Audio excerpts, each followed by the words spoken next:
अधिकरण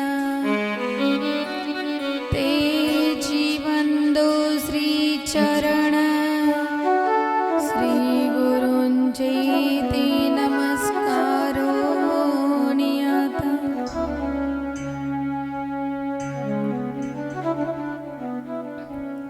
आता नमनवाघीश्वरी ती ब्रह्मयाची निज कुमारी तिच्या चरण जावा वारंवारी मस्तक चरणी अपलितसे शरबिंदु समाकारे परब्रह्म स्वरूपिणी वासरा पीठ निलये सरस्वती नमस्तुते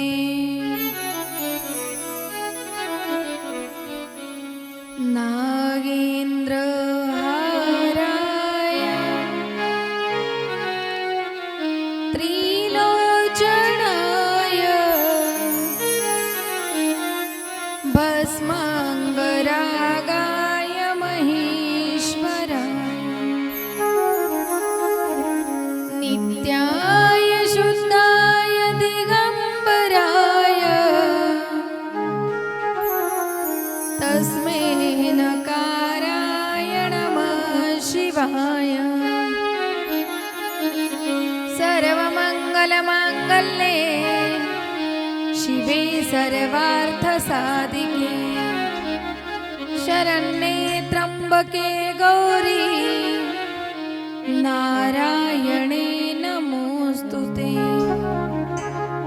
बोला पुंडलीक वरदे हरी विठ्ठल ज्ञानदेव तुकाराम पंढरीनाथ भगवान की जय माऊली ज्ञानेश्वर महाराज की जगद्गुरु तुकाराम महाराज संत श्रेष्ठ निवृत्तीनाथ महाराज सियावर रामचंद्र भगवान गंगा गोदावरी माते त्र्यंबकेश्वर भगवान नागेश्वर महादेव भगवान की परम पूज्य संत स्वामी अनेक रूपी महाराज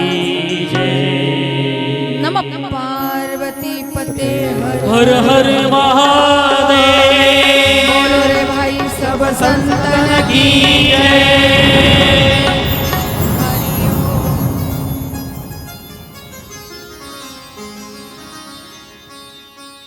अनंत कोटी ब्रह्मांड नायक भगवान पंढरीश पांडुरंगाच्या असीन कृपेने थोर साधू संतांच्या कृपा आशीर्वादाने आज या आपल्या नगरामध्ये गोड असं कार्यक्रमाचं आयोजन सर्वच परिसरातील सर्वांच्या सहकार्याने तसेच महिमा महिला भजनी मंडळ यांच्या प्रयत्नातून चालू असणारा आपला हा ज्ञान यज्ञ सोहळा नामसप्त्याचं आयोजन याला संस्काराचं केंद्र म्हणतात. आपल्याकडे काही संस्काराच्या केंद्रांना कमी नाही. चौकात आपल्याकडे सप्ते होतात आणि आता आपले सुरू झालेत कार्यक्रम. एक झाला एका मंदिरावरचा की दुसरीकडं आहेच, पण ज्या ज्या ठिकाणी होतोय ज्ञानयज्ञ, जो धर्माचं कार्य होत आहे त्या ठिकाणावरती आपण गेलो पाहिजे.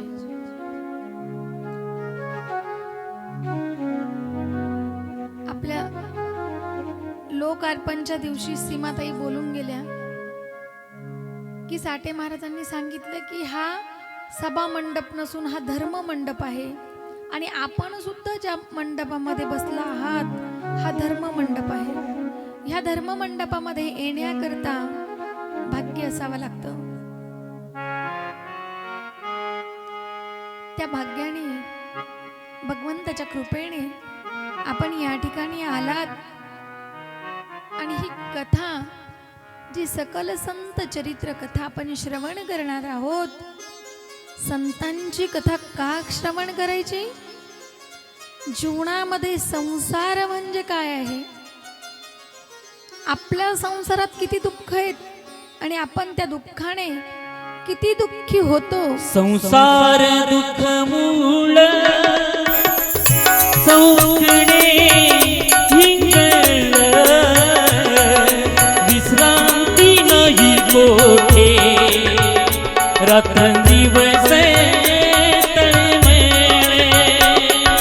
संसार दुःख मूळ सौखणे हिंगळ विश्रांती नाही कोठे रात्रंदिवस संसार दुःख मूळ सौखणे हिंगळ विश्रांती नाही कोठे रात्रंदिवस तळमळ रात्रंदिवस तळमळ.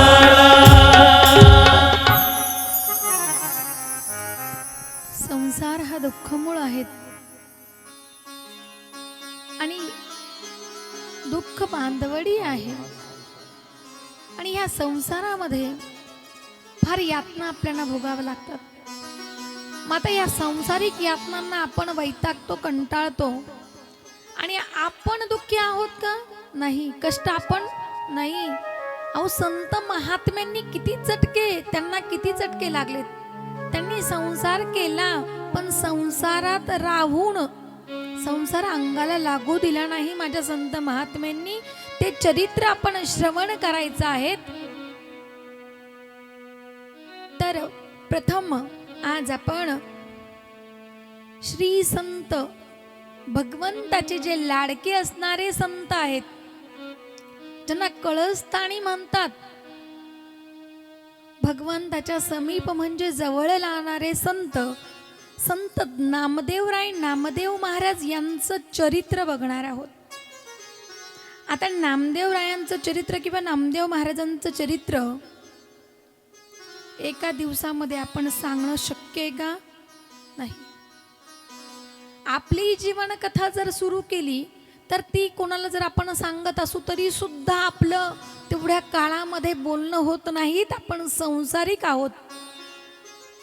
पण ज्यांनी आपलं जे संसाराच्या नावे घालून या शून्य, जे संत म्हणतात की संसार त्यांनी अंगाला लागू दिला नाही पण आम्ही संसार केला. मग कसा केला, परमार्थ कसा केला, हे आपल्याला संतांच्या त्या जीवनचर्यातून आपल्याला घ्यायचं आहे. काय घ्यायचं? कसा परमार्थ केला महाराज. त्यावेळेस परमार्थ करण्याकरता, कीर्तन करण्याकरता नामदेवराय कीर्तन करायचे महाराज. कीर्तन करण्याकरता टाळ असायचे का हो? मृदुंग असायचं का? एवढी लाइटिंग साऊंड सिस्टीम नाही. मग त्यावेळेचा कीर्तन एवढा जे आपण आहेत ना ते नव्हतं महाराज. पण त्यांच्या कीर्तनामध्ये देव नाचत होते. इतकी ताकद त्यांच्याकडे होती महाराज. आणि आपल्या कीर्तनामध्ये लोक झोपतात. त्यांच्या कीर्तनामध्ये देव नाचायचा आणि आपल्या कीर्तनामध्ये देव येतात का? हो येतात ना महाराज. ज्या ज्या ठिकाणी भगवत कथा होते ना त्या त्या ठिकाणी भगवंत नाचता नाचता देवाचा गळला पितांबर, नाचता नाचता देवाचा गळला पितांबर, नामदेव कीर्तन करी पांडुरंग, नामदेव कीर्तन करी पांडुरंग. नाचता नाचता देवाचा गळला पितांबर, नाचता नाचता देवाचा गळला पितांबर, नामदेव कीर्तन करी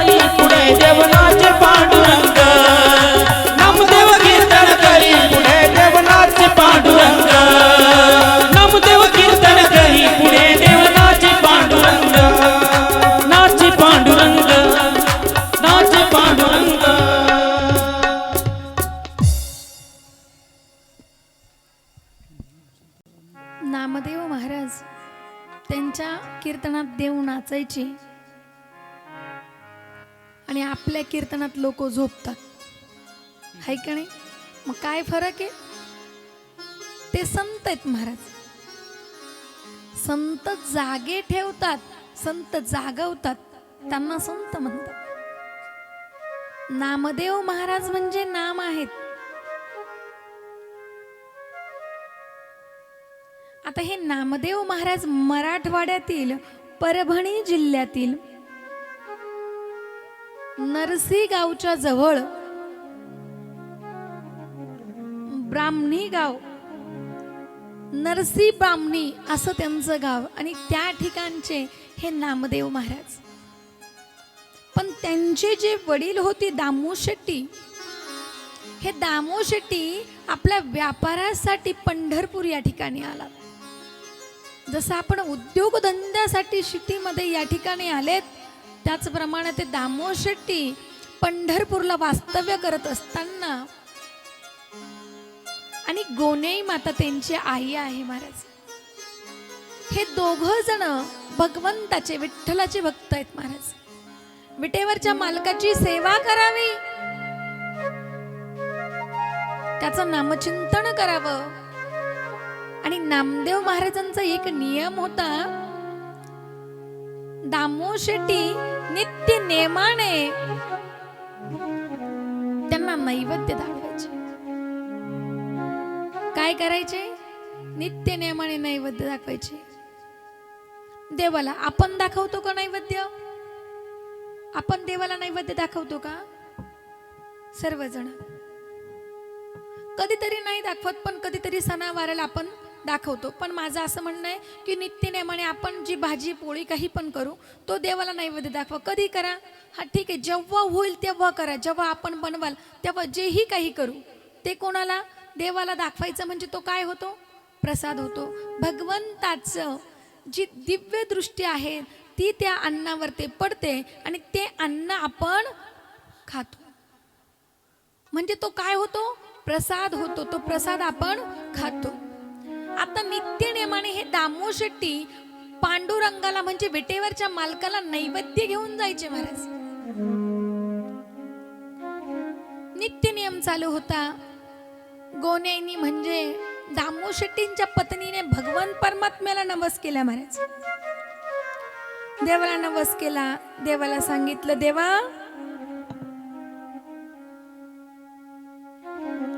मला काही नको, मग एक चांगला पुत्र माझ्या पोटी तुम्हाला द्यावा. आणि देवाने सुद्धा त्या मातेचं ऐकलं. अखंड नामचिंतन चालायचं महाराज. आणि देवाने ऐकलं म्हटल्यानंतर कार्तिक शुद्ध एकादशीच्या दिवशी 1992 रोजी 1192 रोजी गोनेईच्या पोटी पुत्रप्राप्ती झाली आणि त्याचं नाव नामदेव असं ठेवलं. बोलो नामदेव महाराज की जय. ती माता प्रसवली महाराज. आणि माता प्रसवल्यानंतर तिच्या पोटी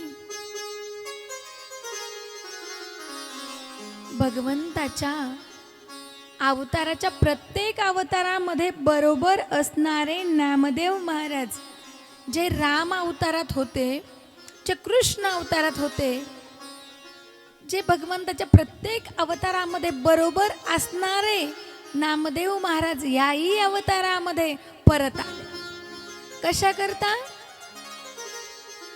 त्यांनी देवाच्या बरोबर आले आणि त्यांनी एक प्रतिज्ञा घेतली की मी शतकोटी अभंगांची प्रतिज्ञा घेऊन नामदेव महाराज अवताराला आले. महाराज आता नामदेव महाराज शतकोटी अभंग पूर्ण करणार आहेत.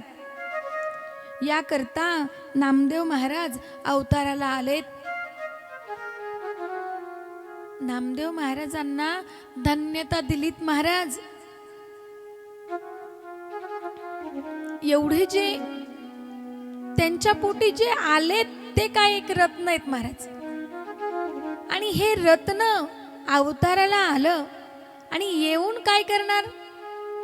शतकोटी अभंग पूर्ण करणार मी ह्या जन्मामध्ये आलो. तुम्ही काय म्हणतात? आपण ह्या जन्मामध्ये आलोत ना, काय करणार?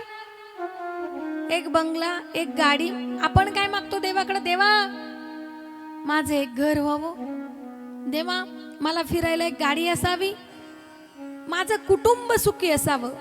आपण देवाकडे काय मागतो? काय मागतो? पण विचार करा, ज्या देवाच्या दर्शनाकरता आपण जातो, आपण कधी त्याच्याशी नातं लावतो का हो? त्या देवाशी कधी आपण नातं लावलं का?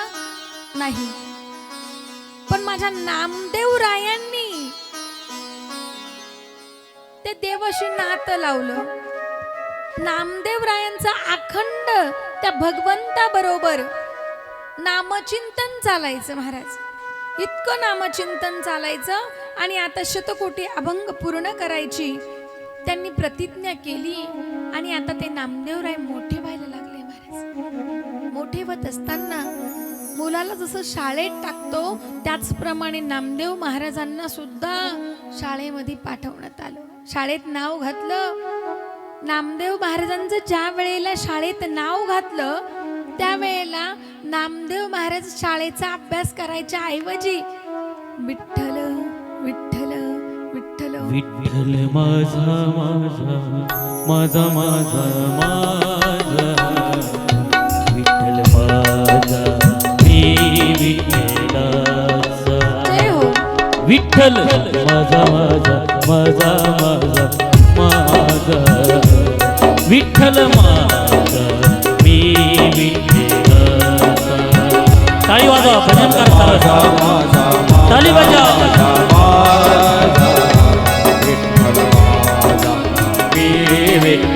हरी बोल. जय हो. विठ्ठल माझा माझा माझा माझा माझा विठ्ठल माझा मी विठ्ठलाचा. विठ्ठल माझा विठ्ठल माझा मी विठ्ठलाचा. हरी बोल. विठ्ठल माझा विठ्ठल माझा मी विठ्ठलाचा. विठ्ठल माझा विठ्ठल माझा मी विठ्ठलाचा. विठ्ठल माझा विठ्ठल माझा मी विठ्ठलाचा. विठ्ठल माझा माझा माझा माझा माझा जय हो. विठ्ठल माझा मी विठ्ठलाचा.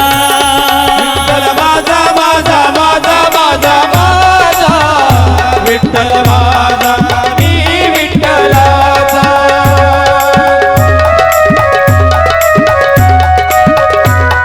संतोष.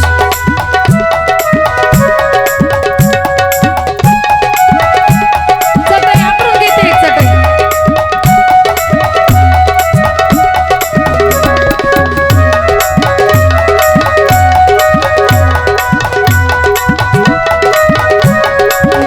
विठ्ठल माझा माझा माझा माझा माझा विठ्ठल माझा मी विठ्ठलाचा.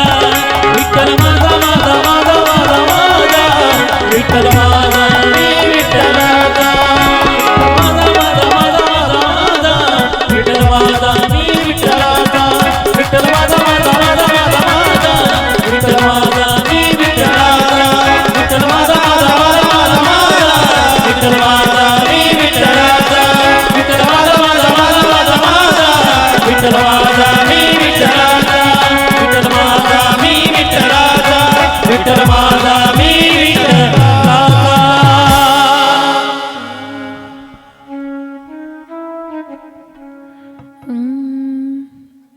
असं थोडा मधून रस्ता करायचा होता. हा थोडस असं. इकून ये, इकून या पडद्याच्या इकून ये. त्यांना सांगा या पडद्याच्या इकून बोलवा. त्या कलाकारांना. या पडद्याच्या तिकून. थोडी थोडी जागा राहते ना, हा. झाकी येणार आहे.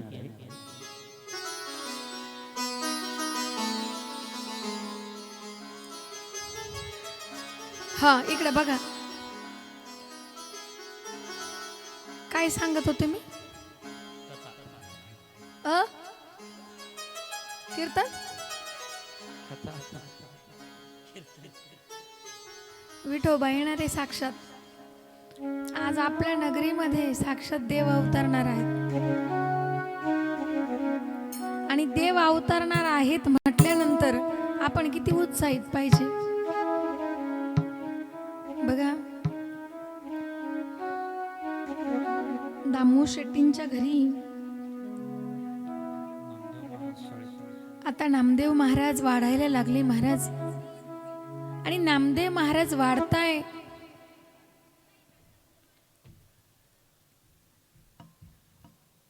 हे मी तुम्हाला सगळं सांगेल. तुम्ही आता एकदम जागेवर बसून घ्या. हा मी जेव्हा सांगितलं ना तेव्हा करत जा. बसा सर्वांनी जागे.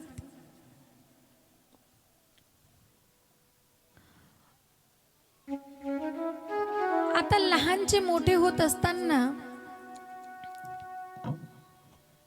विठ्ठलाचं नामचिंतन करताय. वडिलांचा नामदेव महाराजांच्या वडिलांचा कापडाचा व्यवसाय होता. कशाचा? कापडाचा व्यवसाय होता. त्या कापडाच्या व्यवसायासाठी ते नामदेव महाराज घरी होते आणि त्यांचे वडील व्यापारासाठी परगावी गेले. आता व्यापारासाठी परगावी जावं लागतंय, पण मग आता या विटेवरच्या देवाला नैवेद्य दाखवणार कोण? गोने म्हणजे आई घरात स्वयंपाक करती. नामदेव महाराजांची मूर्ती छोटी आहे त्यावेळी त्यांचं बालवय होतं महाराज. या बालवयामध्ये वडिलांनी आईला सांगितलं गोनाईला मी जातोय व्यापारासाठी बाहेर परदेशी. मग आज त्या पांडुरंगाला त्या देवाला नैवेद्य कोण दाखवणार? आज नैवेद्य कोण दाखवणार म्हणजे आपला नामा आहे ना त्याला पाठवा नैवेद्य दाखवण्यासाठी. ज्या वेळेला असं म्हटले आईने सांगितलं नामाला जमेल का नैवेद्य दाखवण्यासाठी? आऊ म्हणले का जमणार नाही? इतक्या वर्षापासून मी नैवेद्य दाखवतोय. आज नामा जाईल म्हटले आपला नैवेद्य घेऊन. हरकत नाही म्हटले. आई स्वयंपाक करायला लागली महाराज. आई स्वयंपाक तयार करते आणि स्वयंपाक तयार केल्यानंतर आई नामदेवाला आवाज देते, नामा, अरे ए नामा. नामदेव महाराजांचं ज्या ठिकाणी बसलेले असायचे त्या ठिकाणी नामचिंतन चालायचं. अखंड भगवंताचं विटेवरच्या मालकाचं नामचिंतन करत करत खेळताना सुद्धा भगवंताचं नामचिंतन करायचे. आता ते नामचिंतन करत असताना नामदेवराय विठ्ठलाचं नामचिंतन मुखात घेऊन आणि त्या आईपाशी आता नामदेव महाराज येतात. एकदा भजन करायचंय कारण आपल्याला झाकी स्वरूपात बघायचं. निवृत्ती ज्ञानदेव सोपान एकनाथ नामदेव तुकाराम. निवृत्ती ज्ञानदेव सोपान मुक्ताबाई. एकनाथ नामदेव तुकाराम. निवृत्ती ज्ञानदेव जय हो. भजन करा. टाळी वाजवा सर्वांनी. देव तुकाराम. निवृत्ती ज्ञानदेव सोपान मुक्ताबाई. एकनाथ नामदेव तुकाराम. नामदेव तुकाराम. एकनाथ नामदेव तुकाराम. एकनाथ नामदेव तुकाराम. एकनाथ नामदेव तुकाराम.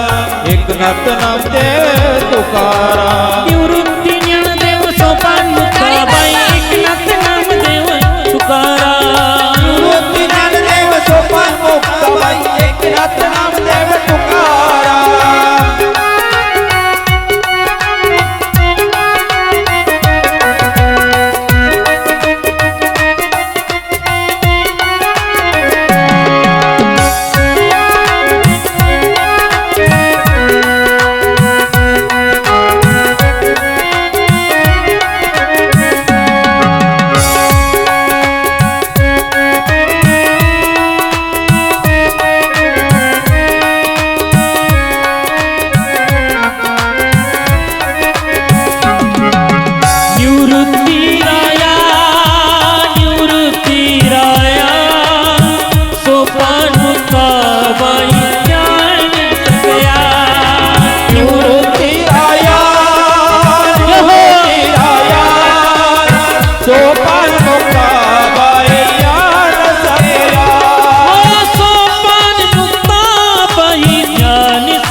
हे आईच्या सांगण्यावरून निघाले.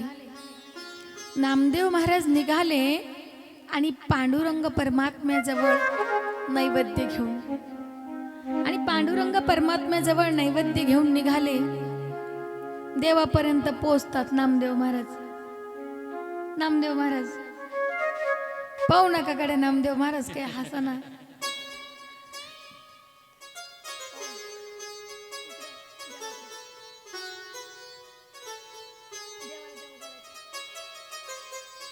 नामदेव महाराज देवापर्यंत पोहोचले आणि देवापर्यंत पोहोचल्यानंतर देवाला विनवणी करते. देवाशी बोलते आता.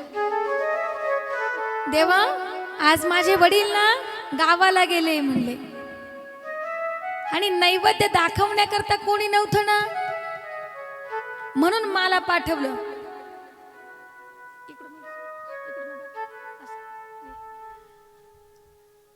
मी नैवेद्य घेऊन आलो. देवा, खा तू नैवेद्य. आता देवाला नैवेद्य दाखवतोय नामदेव महाराज.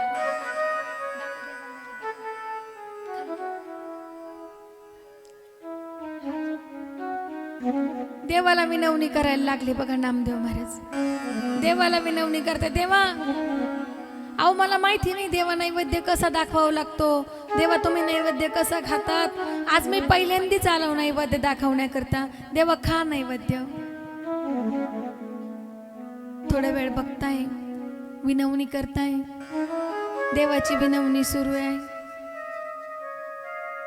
देवाची, भगवंताची ती मूर्ती समोर. आता नामदेव महाराज उभे आहेत, बघतात. आता देव जेवत नाही म्हणून नामदेव महाराज थोडेसे बाजूला होतात. म्हणले देव माझ्या समोर खात नाही म्हटल्यानंतर थोडस बाजूला होऊन पाहू म्हणले. बाजूला होऊन पाहू देव जेवत्या का नाही जेवत्या. तोंड बाजूला करतात महाराज. आता देवाला वाटत असेल यांच्या समोर कसं खावं म्हणून बाजूला तोंड केलं. खातात की नाही देव. थोड्या वेळ वाट बघितली आणि अजून सुद्धा देव खात नाही म्हटल्यानंतर नामदेव रायांनी ते जेवणाचं ताट उचललं आणि देवाच्या तोंडासमोर नेलं. देवा, अहो खा ना नैवेद्य. विनवणी करायला लागले. देवा, तुम्ही जर नैवेद्य खाल्ला नाही, तुम्ही जर आज जेवले नाहीत, तर आई मला घरी गेल्यानंतर जेवायला देणार नाही. देवा, खा ना नैवेद्य. विनवणी करताय. काकुळतीस आलेत नामदेव महाराज. देव नैवेद्य खात नाहीत. आता देवाला सांगितलं, जेवणाचं ताट खाली ठेवलं महाराज आणि हात जोडले.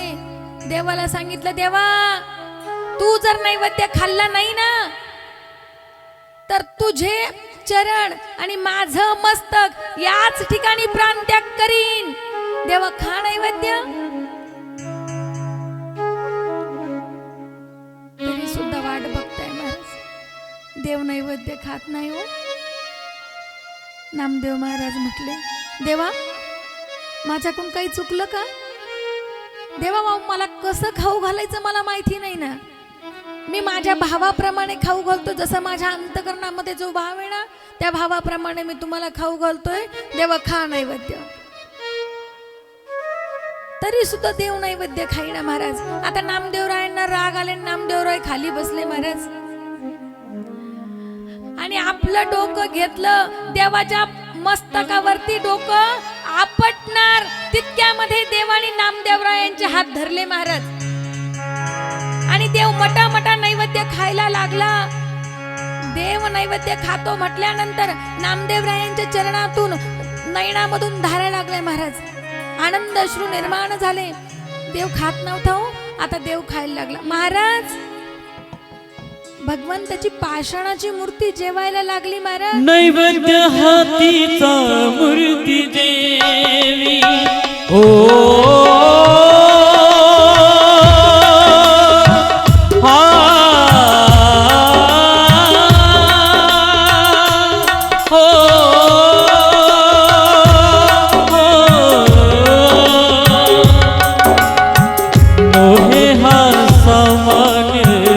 महिमा संतांचा नोहे हा सामान्य महिमा. भक्तांचा नैवेद्य हातीचा मूर्ती जेवी नैवेद्य हातीचा मूर्ती जेवी हो नैवेद्य हातीचा मूर्ती जेवी नैवेद्य हातीचा मूर्ती जेवी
नोहे हा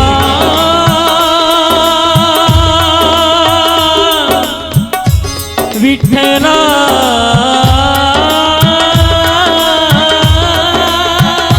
माया बाबा पंढरीनाथा विठ्ठला विठ्ठल विठ्ठल विठ्ठल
विनवणीवरती देव जेवले. आता नामदेवराय देव जेवल्यानंतर नामदेवराय आनंदित झाले. महाराज आनंद वाटतोय, माझ्या हाताने देव जेवले आणि मी देवाला नैवेद्य दाखवला. आता ती जेवणाची जी ताटली होती देवाची नैवेद्याची ती नामदेवरायांनी घेतली. महाराज जेवणाची ताटली घेतली आणि नामदेवराय ती ताटली वाजवत वाजवत आपल्या घरी चालले. वाजवत वाजवत आनंदामध्ये निघाले महाराज आपल्या घरी. आपल्या घरी जाण्याकरता निघाले.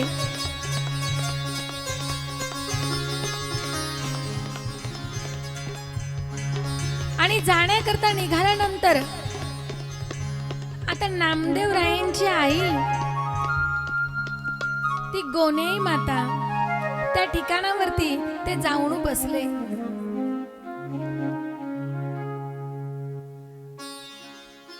आईने विचारलं, नामा अरे नैवेद्य कुठे आहे? नामदेव महाराजांनी सांगितलं, आई नैवेद्य देवानी खाल्ला. देवानी खाल्ला? हो आई देवानी खाल्ला. आई म्हणे देव नैवेद्य कधी देव खात असतो का? नैवेद्य कधी देव खात असतो का? आपण देवाला नैवेद्य का दाखवतो? दाखवलेलं नैवेद्य देव खात नाही म्हणून आपण देवाला नैवेद्य दाखवतो. मला असं वाटतं दाखवलेला नैवेद्य जर देवांनी जर खाल्ला तर यापुढे नैवेद्य काही कोणी देवाला दाखवणार नाही, आहे का नाही? आपण देवाला नैवेद्य दाखवतो कारण देव नैवेद्य खात नाही महाराज, म्हणून आपण देवाला नैवेद्य दाखवतो. आता नामदेवरायांच्या बोलण्यावरती त्या आईचा विश्वास पटेना. आई विचारते, नामा कुठे आहे नैवेद्य? आई अगं देवाने खाल्लं ना. आईला खरं वाटेना महाराज. आई म्हणे मेल्या मुर्द्या म्हणे येऊ दे म्हणे, तुझ्या पप्पांना वडिलांना घरी येऊ दे, मग बघते म्हणे तुला.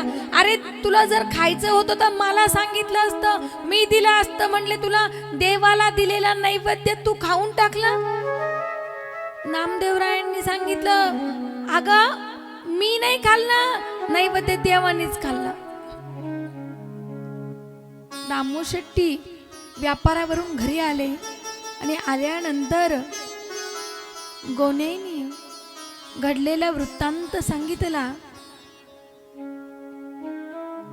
दामू शेट्टी यांनी विचार केलाय, नामा अखंड विठ्ठलाचं पांडुरंगाचं भजन करतोय, तो नैवेद्य खाणार नाही. मग नैवेद्य कोणी खाल्ला? म्हणून नामदेवरायांना जवळ बोलवलं. नामदेवराय उठले आणि जवळ आले. विचारलं, नामा अरे नैवेद्य कोणी खाल्ला? सांगितलं, बाबा हा नैवेद्य देवाने खाल्ला. गोने आई साहेब होतं महाराज त्या ठिकाणी. त्या गोने आई साहेब म्हणले, नामा म्हटले अरे आता परत खाईल का देव नैवेद्य? अगं म्हटले का खाणार नाही? आणि मग दुसऱ्या दिवशी पुन्हा हातामध्ये नैवेद्याचं ताट घेऊन आता गोने माता आणि दामू शेट्टी निघाले महाराज. दोघही जण त्या भगवान परमात्म्याच्या मंदिरामध्ये राऊळामध्ये आलेत. आणि राऊळामध्ये आल्यानंतर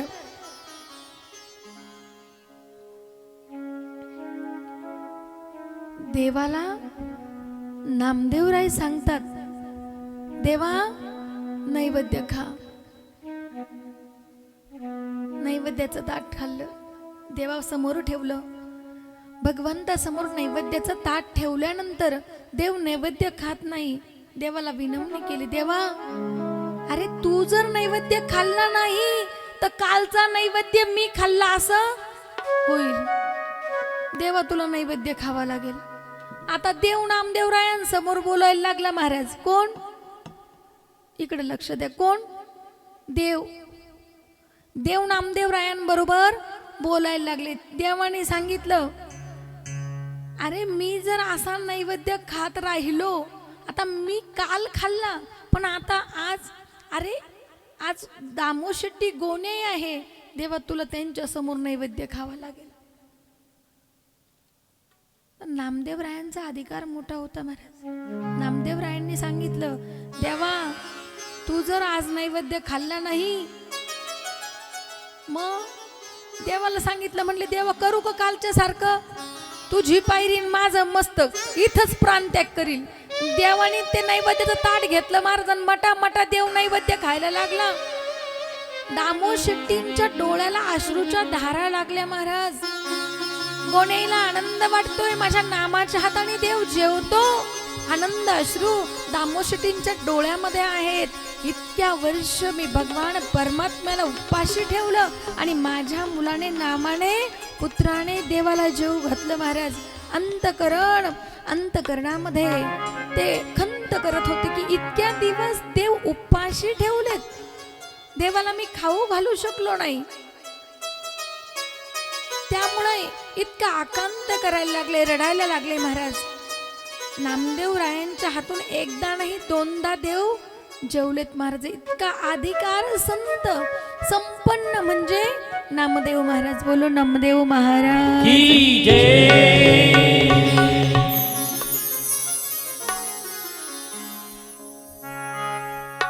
जय जय राम कृष्ण हरी, जय जय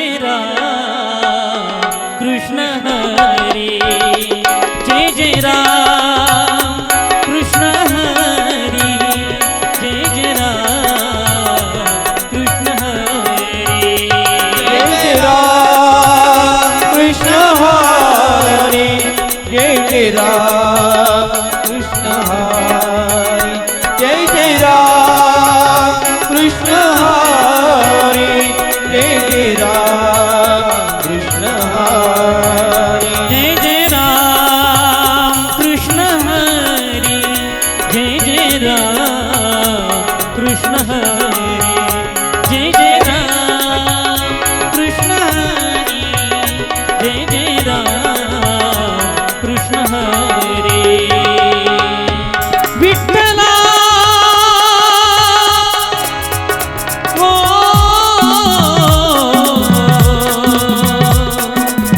माया बापा पांडुरंगा जय जय राम कृष्ण हरी जय जय राम कृष्ण हरी जय जय राम कृष्ण हरी जय जय राम कृष्ण हरी हरी बोल जय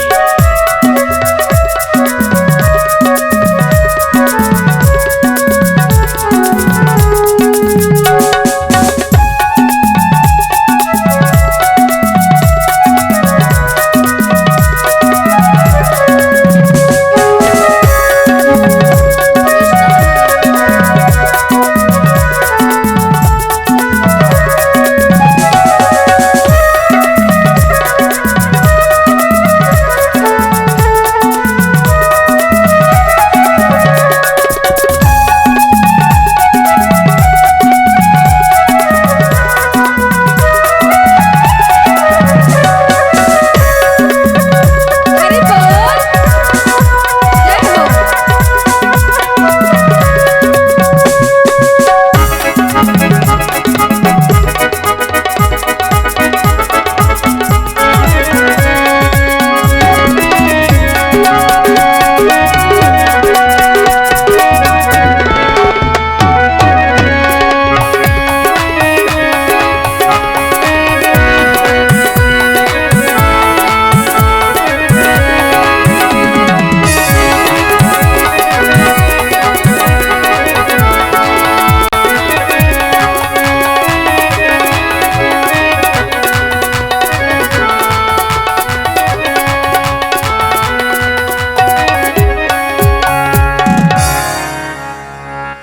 बोलो नामदेव महाराज की जय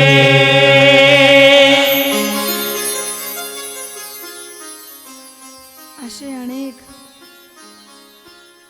भगवंताचे साक्षात्कार होत होते आणि त्याच वातावरणामध्ये माझे नामदेवराय मोठे होत होते महाराज. आता नामदेवरायांची आई गोनेई माता नामदेवरायांचं लग्नाबद्दल दामो शेट्टींना सांगतात. दामो शेट्टींना सांगितलं आपला जो नाम आहे ना तो सारखं देवाचं नामचिंतन करतो, विठ्ठलाचं नामचिंतन करतो. मग आता काय करा, आपण नाही का एखाद्याला बोलतो जास्तच, कोणी जर भगवंताचं करायला लागलं किंवा सारखं हरिपाठ कीर्तन देव देव देव, आपण म्हणतो अरे काय टाळ कुटतात, किंवा आपण असं बोलतो राग म्हणजे थोडा माणसाला राग येतो माणूस बोलतो. त्याच पद्धतीने दामो शेट्टींनी त्या नामदेवरायांना सांगितलं, नामा अरे जीवनामध्ये जितका परमार्थ महत्वाचा आहेत ना, तर जगण्याकरता जगण्याला अर्थ महत्वाचा आहे. जीवनामध्ये जगण्याकरता त्या जीवनाला काय पाहिजे, जगण्याला अर्थ पाहिजे. अर्थ म्हणजे काय, आपण म्हणतो ना अरे त्या जीवनाला काय अर्थ आहे, आपण सहज बोलता बोलता बोलतो. त्या जीवनाला त्या जगण्याला काय अर्थ आहे, अर्थ म्हणजे काय, आपण म्हणतो सगळी अर्थव्यवस्था थांबली. अर्थ म्हणजे पैसा. आपण आपला अर्थ म्हणजे काय म्हणतो, जीवनाला काही अर्थ राहिला नाही आपल्याकडं, नाही का यावेळेस काही पीक पाणी पिकलं नाही किंवा काही परिस्थिती नाजूक झाल्यानंतर म्हणतो काही जीर्ण झालं, जगण्याला काहीच अर्थ नाही. त्याचप्रमाणे ते दामो शेट्टी नामदेव महाराजांना सांगतात की जीवन जगण्याकरता गोणायला सांगताय अहो अर्थाची गरज लागते. आणि मग ते नसेल संसारामध्ये, कारण उदरनिर्वाहासाठी तर त्याची गरज आहे ना. मग त्याकरता आपण अर्थामध्ये राहिलं पाहिजे. मग आता आई सांगते का आपण नामाचं लग्न करून टाकू. लग्न करून टाकू म्हटल्यानंतर आता लग्न करायचं आहे महाराज, मुलगी बघायची आहे. म्हणून नामदेवरायांचं लग्न जमावणारे साक्षात कोण आहेत? भगवंत आणि नामदेवरायांच्या लग्नाची मध्यस्थी केली महाराज. आणि देवाच्या लग्नाची मध्यस्थी केल्यानंतर देवाने लग्न जमवलं. पंढरपूरमध्ये राहत होते महाराज. देवाने सुंदर अशी एक मुलगी, जिचं नाव होतं राजाई, त्या राजाई मातेला नामदेवरायांच्या विवाह बंधनामध्ये बांधलं. तर बघा, ज्या वेळेला नामदेवरायांचं लग्न झालं त्यावेळेला नामदेवराय किती वर्षाचे होते? 12 वर्षाचे नामदेवराय आणि 8 वर्षाच्या राजाई आईसाहेब होत्या. किती? 8 वर्षाच्या. आता पूर्वीच्या काळापासून बघा, पती काय असतो वयाने 4-5 वर्षाने मोठे आणि पत्नी लहानी असते. त्यामागं काय कारण आहे? पूर्वीपासून तुम्ही बघा, पती मोठेच असतात आणि पत्नी लहान असते. तर जे माणसाचं जे वय आहे ना पुरुषांचं, जर पुरुष 11 वर्षाचा असला तर त्याची बुद्धी 11 वर्षाप्रमाणेच, म्हणजे त्याचे विचार करण्याची क्षमता तितकीच असते महाराज. पण स्त्री जर 8 वर्षाची आहे ना महाराज, तिची 5 वर्ष जास्त असते अजून. म्हणजे तिची जी मानसिकता आहे ना ती 5 वर्ष जास्त असते. म्हणून पत्नी ही पतीपेक्षा 5 वर्षांनी काय पाहिजे? लहान पाहिजे. म्हणून पूर्वीच्या काळामध्ये लग्न व्हायचे बघा, पत्नी 5-5, 10-10 वर्षाने लहान आणि पती 5-10 वर्षाचा अंतर असायचा. पूर्वीचे लोक बघायचे 4-5 वर्षाचा तरी अंतर असला पाहिजे, 2-4 वर्षाचा अंतर असला तर देत नव्हते. पूर्वीचे लोक फार बघायचे महाराज. आता काही नाही महाराज. कारण काय झालं? मुली मिळत नाही. मिळत नसल्यामुळे माणूस काय म्हणतो? नाही, करून घ्या. पूर्वीच्या काळापासून चालत आलेली जी परंपरा, 12 वर्षाचे नामदेवराय आणि 8 वर्षाच्या राजाई यांचा विवाह झाला.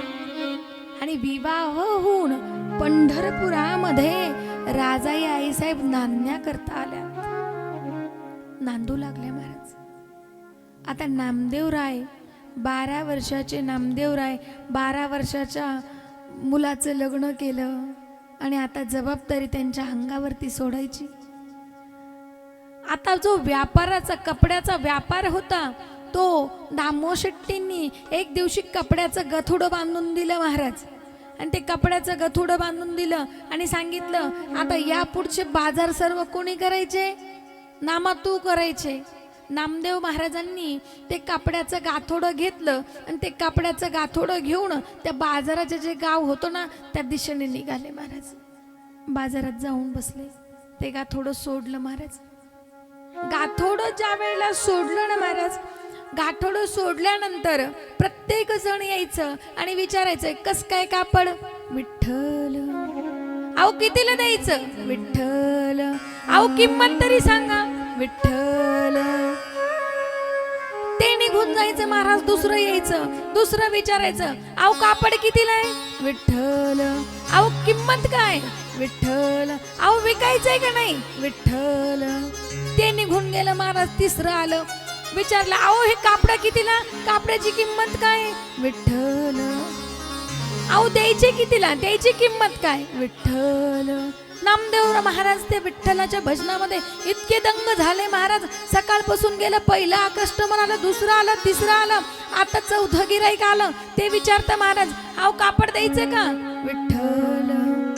असं करत करत करत आता अंधार पडायला लागलं. अंधार पडलं महाराज.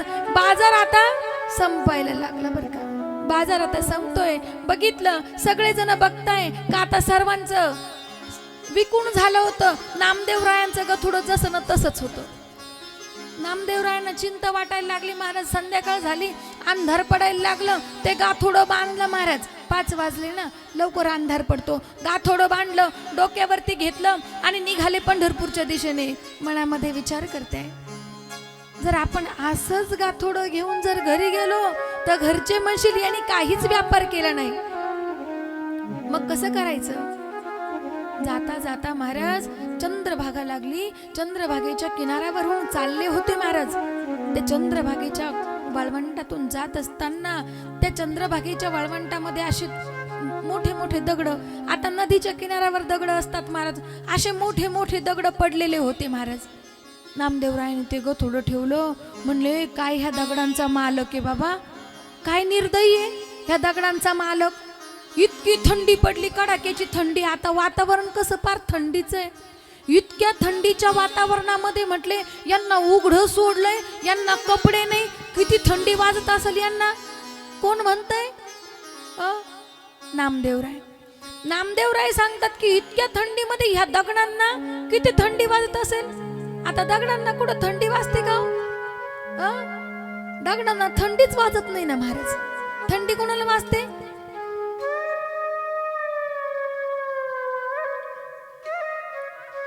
आमचे विशाल महाराज लय हुशार आहे महाराज. त्यांना पक्क माहिती कुठं काय कुठं काय. गोड साथ करतात बघा आमचे आदरणीय हरिभक्त परायण. दोन्ही आवाज आपण स्त्रीचा पुरुषांचा आवाज काढतोय बरं का महाराजांच्या मुखातून. आपण बघतोय, आपण श्रवण करतोय. गोड साथ आहे सिंतासाठी. आदरणीय हरिभक्त परायण संगीत विशारद विशाल महाराज रोकडे या ठिकाणी आलेत. एकदा महाराजांसाठी जोरदार टाळे वाजले. त्यानंतर आदरणीय शंकर महाराज वारेगावकर ते या ठिकाणी आलात. महाराज तुमच्या चरणावरती नतमस्तक होतो. गोड त्यांचं साथ आहे. महाराष्ट्रातील नामवंत कलाकार या ठिकाणी उपस्थित आहे. वाजवायचे असेल तर जरा जोरात वाजवा. आतापर्यंत सगळ्या गोष्टीवर टॅक्स लागला गड्या, फक्त टाळ्यांवरती अजून काही बाकी, त्याच्यावरती अजून काही टॅक्स लागला नाही. त्यानंतर आदरणीय हरिभक्त परायण तबला विशारद मूर्ती लहान पण कीर्ती महान असणारे आमचे रामदादा या ठिकाणी आहेत. एकदा त्यांच्याकरता टाळ्या वाजवा. त्यानंतर आदरणीय हरिभक्त परायण आपल्या परिसरामध्ये भक्तीचा मळा फुलवणारे आणि परिसरात नाही अनेक ठिकाणी महाराजांचे अनेक विद्यार्थी घडलेत महाराज. आणि असे असणारे आमचे दाजी आदरणीय हरिभक्त परायण संगीत विशारद राजेंद्र महाराज खुळे यांच्याकरता एकदा टाळ्या वाजवा.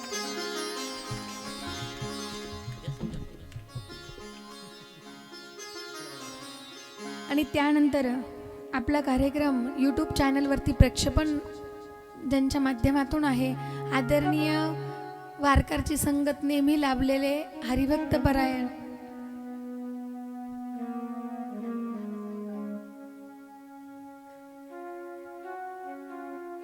गजर माऊलीचा हे यूट्यूब चॅनल या ठिकाणी शूटिंगसाठी आहे. एकदा दादांसाठी टाळ्या वाजवा. आणि एवढ्या थंडीमध्ये तुम्ही सगळे इथं आले, एकदा तुमच्याकरता वाजवा. तुम्हाला माहिती का, वक्ता किती छोटा असो किंवा मोठा असो, ऐकायला जर श्रोते नसले तर उपयोग नाही. मान कायम काय पाहिजे माहिती का, श्रोते पाहिजे, सोते नको. आपल्यामध्ये काही काय असतात सोते आणि काही काय असतात श्रोते. माणसाला किती जमीन आहे म्हणून काय असतं माहिती का, जास्त जमीन असली ना काड्या कोपऱ्याला थोडंफार गवत राहतं, आहे का नाही. पण माणसाला जर थोडी जमीन असलं तर माणूस जमीन व्यवस्थित करतो. आता आपल्याकडं थोडी शेती म्हणजे कमी श्रोते पण चांगले श्रोते. चला कुठपर्यंत आलो होतो? दगड. हा, चांगलंच लक्षात ठेवले हो दगड तुम्ही. नामदेव महाराजांनी ते दगड बघितले. अरे बापरे म्हणे, या दगडांना विठ्ठल विठ्ठल किती थंडी वाजत असेल बाबा. एवढे थंडीमध्ये हे दगडे सगळे उघडे पडले. महाराज डोक्यावरचं गथुडं खाली घेतलं, पात्या काय सगळे एक एक कापडं काढले आणि एका दगडावर टाकायला लागले. त्या दगडाला असं गुंडळून ठेवलं, परत दुसऱ्या दगडावर टाकायला लागले, परत दुसरं दगड गुंडळलं, तिसऱ्या दगडावर टाकले, ते तिसरं दगड गुंडळलं. सगळे दगड असे आता कपडे सगळ्या दगडांना आता बघायला लागले. आता कसे सगळे चांगले दिसताना, आता यांची थंडी जरा कमी झाली असेल. एकटेच बोलतात नामदेव महाराज. आता यांना जरा बरं वाटत असेल, म्हणे थंडी जरा कमी वाजत असेल. आता सर्व दगडांना नामदेवरायांनी कपडे घातलेत. अहो आणले होते कपडे विकण्याकरता, व्यापार करण्याकरता, पण व्यापार तर झालाच नाही. जाऊ का नाही व्यापार होईना, पण यांना थंडी वाजायला नको म्हणून विचार केलाय. घरी जाऊन उत्तर काय द्यायचं? दामो शेट्टींना विचारतील म्हणले कापड विकले पण कुठे? म्हणून मग काय केलं, म्हणले ह्या दगडांचा मालक कोण आहे तो शोधू म्हणले. दगडांचा मालक. आता दगडांना सुद्धा मालक असतो बर का. जुने लोक सांगायचे दगडांच्या भेटी होत्या तेव्हा माणसं काय. आणि म्हणले ह्या दगडांचा मालक कधी ना कधी आपल्याला पैसे देईल. एक काम करतो म्हणले नामदेव महाराजांनी विचार केला, एक काम करू, हे सगळे दगड आहेत ना, ह्या दगडांपैकी एखादा छोटा दगड सोबतच घेऊ. कशा करता? अरे आला यांचा मालक तर मग ह्या कापडाचे पैसे घेऊन आपल्या घरी येईल. म्हणून मग काय केलं, एक छोटासा दगड घेतला गड्या. तो दगड घेऊन नामदेव महाराज निघाले. आता त्या दगडाचं नाव ठेवलं महाराज, त्या दगडाचं नावही ठेवून दिलं महाराज. दगडाचं नाव ठेवलं, म्हणले हा दगड घेऊ म्हणले आपण घाणवट म्हणून, म्हणजे गहाण. गहाण काय घेतलं, त्या दगडांमधलाच एक दगड घेतला, तो गहाण म्हणून घेतला आणि निघाले. आणि त्याचं नाव ठेवलं गणोबा. आता तो गणोबा घेतला आणि निघाले. त्या गणोबाला घेतलं आणि नेलं आणि घरी गेल्यानंतर दामो शेट्टी विचारतायत, आणि विकले का सगळे कापड? म्हणे सगळे कापड विकले, एक सुद्धा कापड शिल्लक राहिले नाही. म्हणे मग पैसे? बोलन नाही महाराज. म्हणे मग उधारीवर ठेवले का? मान हलवली महाराज, उधारीवर ठेवले. म्हणे मग काही दिलंय का? म्हणे गाणखत म्हणून. म्हणे हो म्हणे दिलंय. म्हणे काय दिलंय? म्हणे गणोबा आणलाय. म्हणे काय सांगितलं? गणोबा घेऊन आलोय म्हणले. तो दगड सगळ्यांना कापड दिले. म्हणे मग कधी येणार आहे? येईल म्हणे त्याचा मालक पैसे घेऊन. आता दगड आणलाय महाराज, आता त्याचा कधी मालक यायचा? पण संत होते महाराज ते. त्या गणोबाला घेऊन आणले. म्हणे कुठं ठेवलाय? तळघरामध्ये नेऊन ठेवलं. म्हणे कोण? तो गणोबा. एक दिवस झाला महाराज, 2 दिवस झाले, 3रा दिवस झाला, तरी सुद्धा येईना ना. कोण?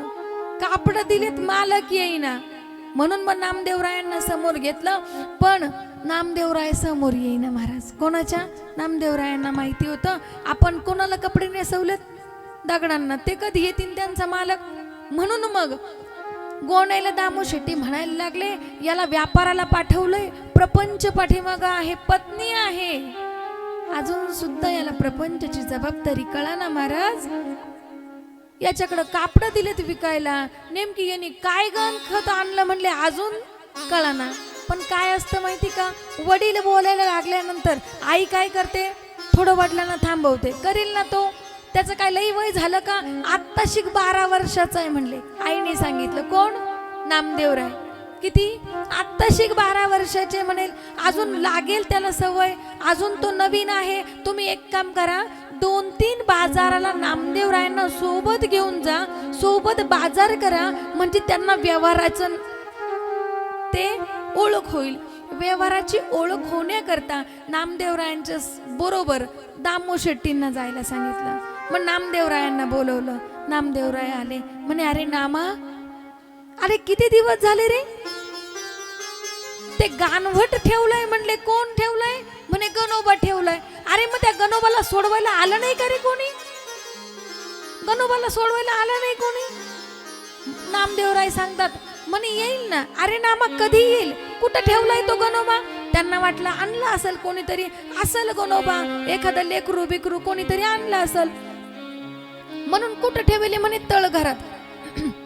म्हणून सांगितलं, जा म्हटले आणि तळघरातून त्या गणोबाला उचलून आणा. आणला महाराज तो गणोबा उचलून. ज्या वेळेला त्या तळघरामध्ये गेले आणि त्या त्या दगडाला उचललं महाराज, दगडाला उचलून आणलं आणि दगडाला उचलून आणल्यानंतर आता तो दगड नव्हता राहिला महाराज, आता तो दगड राहिला नव्हता. आता त्या दगडाचं सोनं झालं होतं महाराज. काय सोनं झालं होतं महाराज, सोनं. आणि ज्या वेळेला ते दगडाचं सोनं झालं, नामदेव रायांच्या स्पर्शाने दगडाचं सोनं झालं. कारण तिकडं विटेवरच्या मालकाला टेन्शन येत होतं, याने दगडाला तर कापडं नेसून दिले, पण दामोशिट्टीला काय उत्तर द्यायचं महाराज. म्हणून साह्य व्हायचा कोण?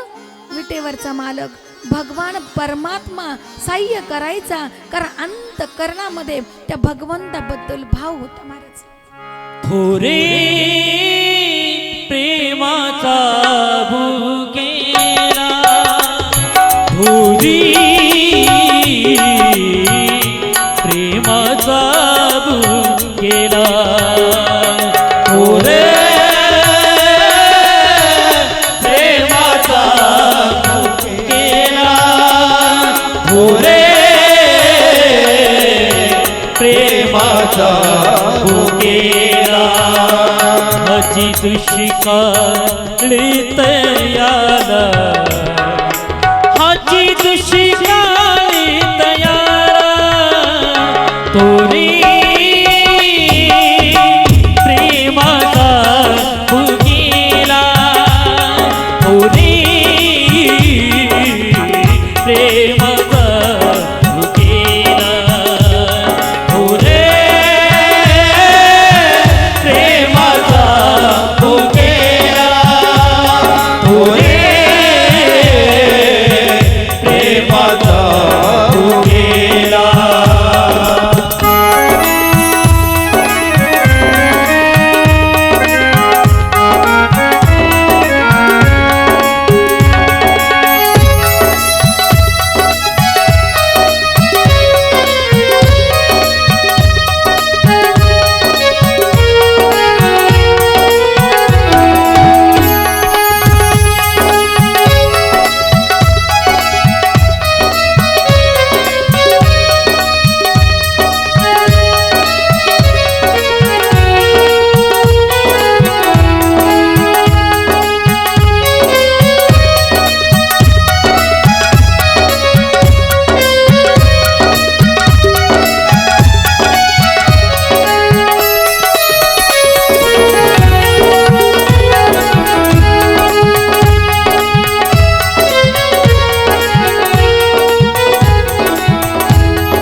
असे संत नामदेवराय महाराज.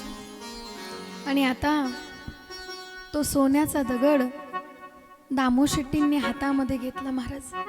आता सगळीकडे चर्चा पसरायला लागली. आपण नाही का म्हणतो, तुला सांगतो म्हणून कोणाला सांगू नको, तुला सांगतो म्हणून कोणाला सांगू नको, तुला सांगतो म्हणून कोणाला सांगू नको. सगळ्या गावभर पंढरपूरमध्ये सगळी चर्चा महाराज. नामदेव महाराजांच्या घरी सोन्याचा दगड आहे, नामदेव महाराजांनी सोन्याचा दगड आहे, नामदेव महाराजांकडे सोन्याचा दगड आहे. सगळीकडे चर्चा पसरली महाराज. आणि मग काही टवाळखोर असतात महाराज. त्या टवाळखोरांनी एक काम केलं, म्हणे आपणच त्या दगडांचा मालक होऊ आणि तो सोन्याचा दगड आपण आपल्या घरी घेऊन येऊ. बघा ना आता. म्हणून मग त्या दगडांचा मालक होऊन तो पैसे घेऊन गेला कोणाकडे? दामोशेट्टींच्या घरी. त्या दगडाचे पैसे घेऊन गेला, पैसे दिले कापडाचे, आणि आता तो दगड परत घेणार. म्हणजे कोण? तो सोन्याचा दगड परत घेणार. म्हणून हा गाणवट ठेवलेला, म्हणजे गहाण ठेवलेला तो दगड परत घेण्याकरता आले. ज्या वेळेला सर्वजण जमले, म्हणे बघा आम्ही मालक आहेत म्हटले त्या दगडांचे. म्हटले तुम्ही मालक का? म्हटले वा चांगले. म्हणे किती पैसे झाले तुमच्या कापडांचे? कापडांच्या पैशांचा हिशोब केला, कापडांचे पैसे दिले महाराज. या हाताने कापडांचे पैसे दिले आणि दुसऱ्या हाताने तो दगड परत घेतला. आता त्या नामदेवरायांच्या स्पर्शाने दगडाचं सुद्धा काय झालं? सोनं झालं महाराज. दगडाचं सुद्धा परीत झाला महाराज. कारण संत म्हणजे परीस आहेत महाराज. माझे नामदेवराय म्हणजे परीस आहे. नामदेव रूपी परीस त्या दगडाला लागल्यानंतर त्याचं सोनं झालं. आणि त्या नामदेव रूपी संतांचं चरित्र तुम्ही आपण ऐकतोय. असं अलौकिक चरित्र आपल्या नामदेवरायांचं आपण श्रवण करतो महाराज. त्या दगडाच्या कापडाचे पैसे त्या मालकाने दिले आणि आता तो दगड सोन्याचा घेतला महाराज. आता सोन्याचा दगड घेऊपर्यंत सोन्याचा होता. आता ज्यांनी घेतला त्याच्या सासरवाडीला कळलं महाराज. त्याची सासूबाई आली, काय म्हणले, जावायला सोन्याचा दगड मिळणार आहे म्हणून. ती सासूबाई पण आली महाराज.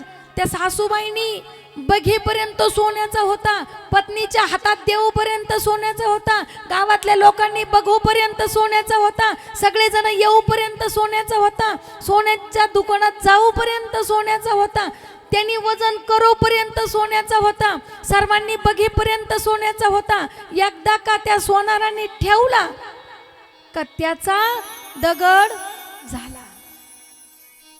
महाराज संत म्हणजे काय आहेत? परीस आहेत महाराज. परीस जोपर्यंत तो परीस त्या लोखंडाला लागतो ना महाराज, तोपर्यंत त्याचं सोनं होतं. पण एकदा का तो परीस बाजूला गेला का पुन्हा त्याचं सोनं होत नाही.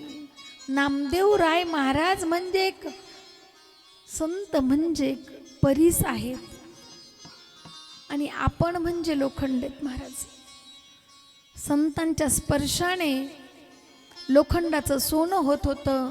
पण संतांचं चरित्र ऐकल्यानंतर संत चरित्र रूपी परीस आपल्या जीवनाला वासनेचे बीज जळोनी जाए, वासनेचे बीज जळोनी जाए, वासनेचे बीज जळोनी जाये, वासनेचे बीज जळोनी जाये, वासनेचे बीज.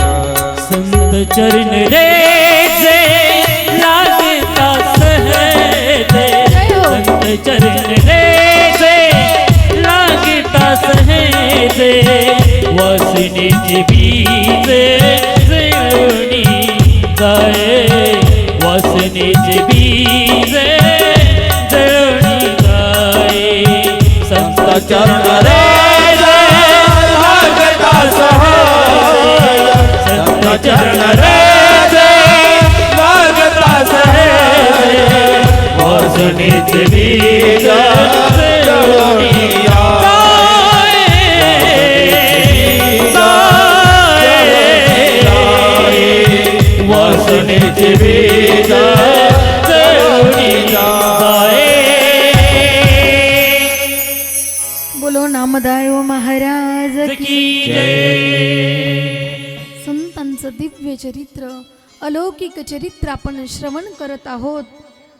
हे अलौकिक चरित्र, हा संत रूपी परीस, ही कथा आपल्या जीवनाला स्पर्श करून जरी गेली ना महाराज, तरी आपल्या जीवनाचं सोनं झाल्याशिवाय राहणार नाही. आपण ह्या जीवनाच्या वाटेवरती जे जीवन जगतोय, जो देह मिळालाय, आत्तापर्यंत मिळाला पण कळाला का हो? कळाला नाही महाराज. मग जीवन कळण्याकरता संत चरित्र आहे महाराज. संतांचं जीवन चरित्र त्याच करता श्रवण करायचं आहे. मग संत पदाला पोहोचण्याकरता, त्या पदापर्यंत पोहोचण्याकरता काय आवश्यक आहे? तर त्या पदापर्यंत आपल्याला जाण्याकरता सद्गुरू आपल्याला महत्वाचा आहेत महाराज. साक्षात्कार होण्याकरता सद्गुरू महत्वाचा आहे. परमपदाला पोहोचवण्याकरता सद्गुरू महत्वाचा आहेत. उद्याच्या भागामध्ये मी तुम्हाला सांगणारच आहे गुरुचा महिमा. पण गुरु विना ज्ञान भेटत नाही महाराज. आणि सद्गुरू केल्याशिवाय भगवंतापर्यंत पोहोचता येत नाही. एक वेळेला आळंदीला संत संमेलन असतं आणि त्या संत संमेलनाकरता सर्व संत मंडळींना आमंत्रण. गोरोबा काका, सावता महाराज, ज्ञानोबाराय, नामदेव महाराज विटेवरच्या मालकाला आमंत्रण केलं आणि नामदेवराय आणि देव हे एकाच ठिकाणी. नामदेवरायाशिवाय देवाला करमत नव्हतं आणि देवाशिवाय नामदेव महाराजांना नाही. दोघही जण त्याच ठिकाणावरती राहायचे. देवाला आमंत्रण केलं आणि देवाच्या आज्ञेवरून नामदेव महाराज हे आळंदीला संत संमेलनाकरता आले. ह्या संत संमेलनाकरता ज्या वेळेला आले त्या वेळेला माझे निवृत्ती दादा नामदेव महाराजांच्या चरणावरती नतमस्तक झाले, वाकले, नमस्कार केला. पण त्यांनी असं खाली वाकून त्यांना आशीर्वाद दिला नाही.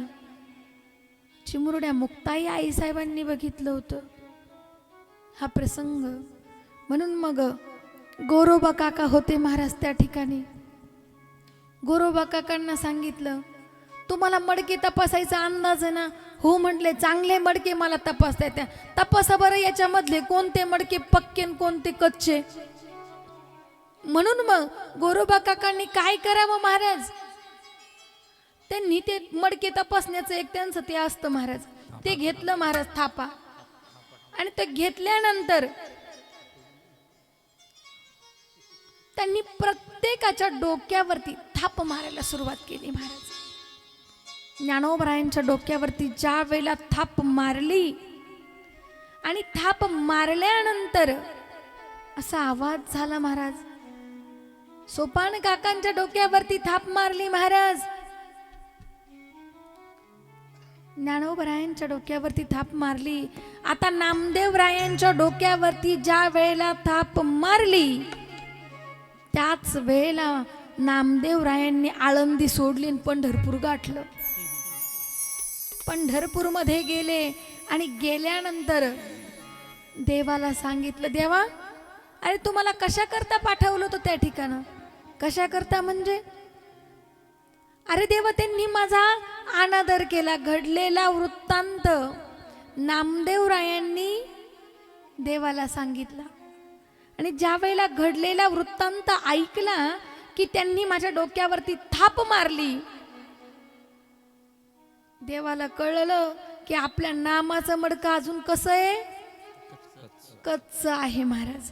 आणि म्हणून मग देवानी त्यांना विसोबा खेचरांकडे पाठवलं. आणि नामदेवराय ज्या वेळेला विसोबा खेचरांकडे गेले तर त्यावेळेला ते विसोबा खेचर ज्या ठिकाणावरती झोपलेले असायचे ना महाराज, ती शिवपिंड त्यांच्या पायाखाली यायची महाराज.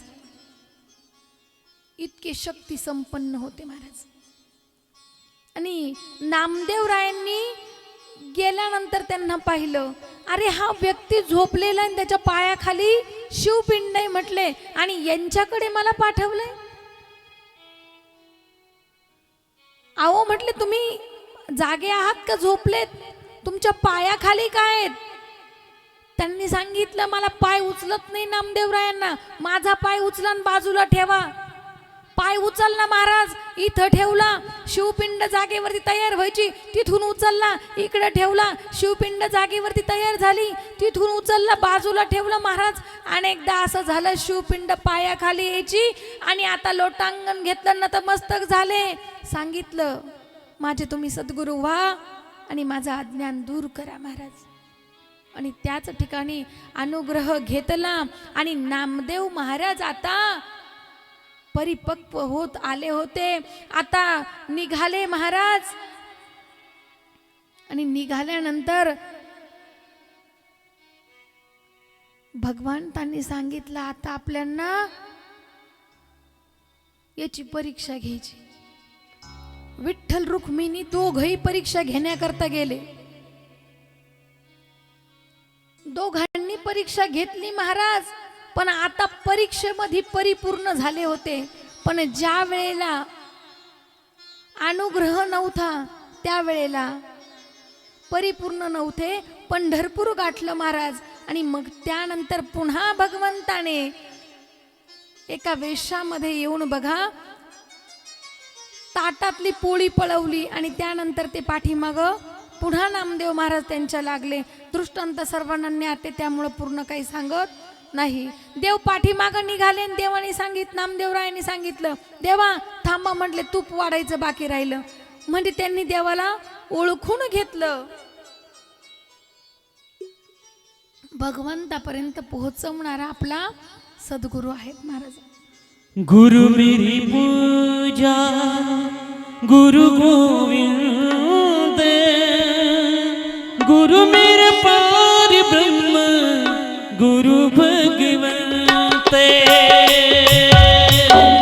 गुरु मेरी पूजा गुरु गोविंद, गुरु मेरे पार ब्रह्म गुरु गोविंद. गुरु मेरी पूजा गुरु गोविंद, गुरु मेरे पार ब्रह्म गुरु गोविंद.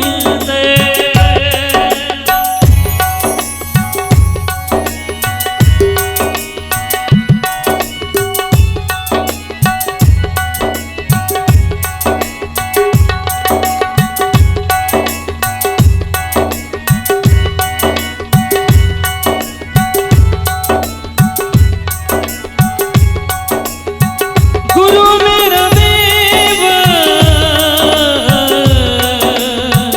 अलग मेव, गुरु मेरी पूजा गुरु गोविंद, गुरु मेरा पार ब्रह्म गुरु भगवंत. गुरु मेरी पूजा गुरु गोविंद, गुरु मेरा पार ब्रह्म गुरु भगवंत.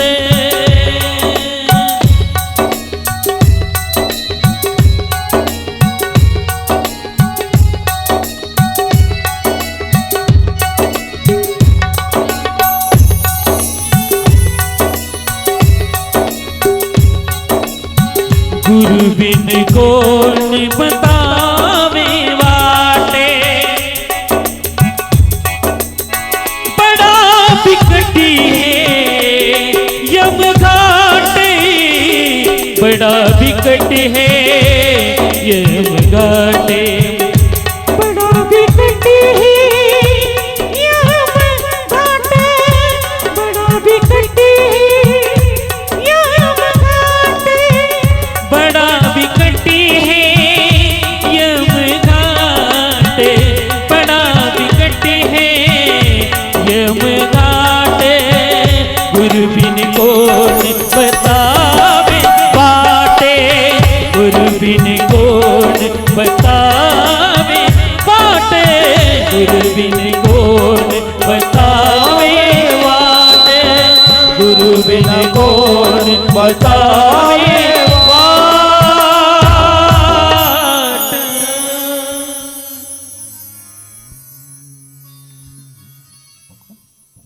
गुरुशिवाय भगवंतापर्यंत पोहोचवणारं कोणी नव्हतं. आणि ज्या भगवंताचं नामचिंतन करायचे, ज्या देवाने साक्षात्कार दिला त्या देवाने सुद्धा नामदेवरायांना सांगितलं की नामदेवराय तुमचं मडकं अजून कच्चं आहे, तुम्हाला गुरु करावा लागेल. महाराज ज्याला भगवंत भेटतोय तो भगवंत सुद्धा त्याला काय सांगतोय का तुला सद्गुरूची गरज आहे. सद्गुरू म्हणजे काय आहे? भगवंत आणि आपल्यामध्ये जो भगवंतापर्यंत पोहोचवणारा जो आहेत ना महाराज, तो सद्गुरू आहे. भगवंत आपल्याला कळावे कसे, तो भगवंत आपल्याला कधी साक्षात्कार देतो, त्याचा साक्षात्कार कधी आपण ओळखावा याकरता सद्गुरू आहे. आणि आता हा साक्षात्कार झाला आणि उत्तर प्रदेशमध्ये फिरत असताना नामदेवराय अनेक संतांच्या मुखातून एक चरित्र ऐकलंय की नामदेव महाराज फिरत असताना काही कत्तलखान्यांनी गाय मारली महाराज. जिच्यावरती आघात केलाय आणि आघात केल्यानंतर नामदेव रायांना सांगितलं की तुम्ही संत आहेत ना, तुम्ही देवाला मानतात ना, मग ह्या गायीला जिवंत करून दाखवा. महाराज अनेक परीक्षा घेतल्यानंतर संत पद प्राप्त होतं. असं अनेक लगेच लागतं का संत पद पुढं? नाही. मग संत पद प्राप्त करण्याकरता दगड आहे महाराज, दगडाला जर मूर्तीचा आकार द्यायचा असेल तर त्याकरता त्याला छन्नीनी हातोड्याने आधी घाव घालावं लागतं, त्याला घाव सोसावे लागतात आणि त्यानंतर त्याला मूर्तीचा आकार मिळतोय महाराज. तसंच संत होण्याकरता अनेक परीक्षा द्याव्या लागतात महाराज. अशीच एक परीक्षा माझ्या नामदेवरायांची झाली. नामदेव महाराज त्या ठिकाणी असताना त्या गायीवरती आघात केले महाराज. गायीवरती आघात झाले, ती गाय त्याच ठिकाणी पडली. अंतकरण अगदी दुःखित झालं महाराज. सांगितलं तुम्ही संत आहेत ना, देव तुमच्या जवळचे आहेत ना, मग एक काम करा, तुम्ही ह्या गायीला उठून दाखवा. नामदेव महाराजांनी सांगितलं काही गायीला मी उठून दाखवतो. महाराज तपश्चर्या सुरू केली, त्या पांडुरंगाचा धावा सुरू केला, त्या अंतकरणापासून विटेवरच्या मालकाचं ध्यान सुरू केलं महाराज. 1 दिवस झाला, 2 दिवस झाले, 3रा दिवस उजडला. नामदेव महाराजांनी अन्न पाणी काही ग्रहण केलेलं नाही. नामचिंतन सुरू आहे, विठ्ठलाचा धावा सुरू केला महाराज. आता सांगितलं, आता सूर्योदयाच्या अगोदरपर्यंत ही गाय जर उठली नाही तर जसं गायीवरती आघात झाला ना तसं तुमच्यावरती होईल. नामदेव महाराज विचार करताय, ती वेळच मी येऊन देणार नाही. अहो आता सूर्योदयाला होत चाललाय, सूर्योदय थोड्या वेळामध्ये होणार. आता नामदेव राय चिंतेमध्ये आहे, पांडुरंगाचं ध्यान करतायत, अंतकरणापासून भगवंताचं ध्यान सुरू आहे. आता नामदेव रायांनी चिता रचली महाराज, सूर्योदय आता होणारच, चिता रचली. अंतकरण एक केलं, विटेवरच्या मालकाला डोळ्यासमोर आणलं, त्या चितेमध्ये प्रवेश करणार महाराज, तो अग्नी प्रज्वलित करणार. तितक्यामध्ये भगवंताची मूर्ती डोळ्यासमोर आणली, डोळे बंद केले, अंतर्ध्यान झाले, भगवंताची मूर्ती डोळ्यासमोर आली. आता अग्नी प्रज्वलित होणार. तितक्यामध्ये भगवंतानी आता तिकडे गायीचे कान हलायला लागले महाराज, शिंग हळूहळू हलायला लागलं, कातडे हलायला लागले. 3 दिवसापासून ज्या गायीवरती आघात झालेला होता, जी रक्ताच्या थारोळ्यामध्ये पडलेली असणारी जी गाय होती ना महाराज, ती गाय आता हलायला लागली. हळूहळू पाय हलताय, कान हलताय, शिंग हलायला लागले. आता मान हलवते महाराज, अंतर ध्यान झाले. आता गाय उठून उभी राहिली, जय घोष चालू झाला. नामदेव महाराज की जय, नामदेव महाराज की जय, नामदेव महाराज की जय. महाराज नामदेव महाराजांचा जय जयकार व्हायला लागला. जगभर नामदेव महाराजांची कीर्ती सर्व जगामध्ये पसरायला लागली महाराज. आता नामदेव महाराज घराकडे प्रस्थान करताय महाराज, पण सर्वांनी जागेवरती उभं राहून एक भजनाचा आनंद घ्यायचा.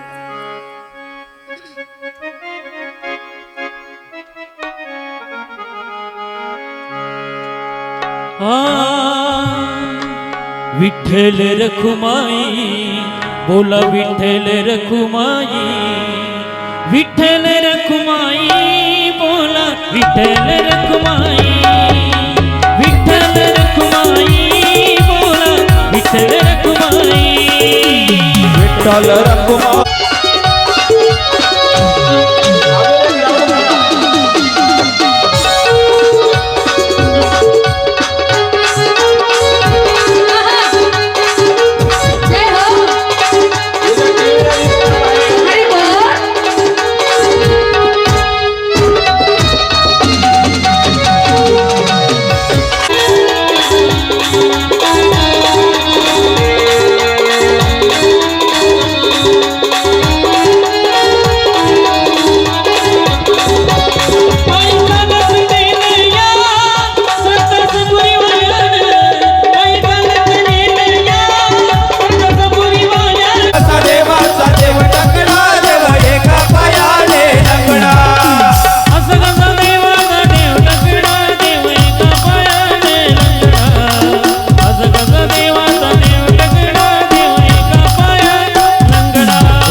आशीर्वाद नगरच्या बाया नाचते नाही हो.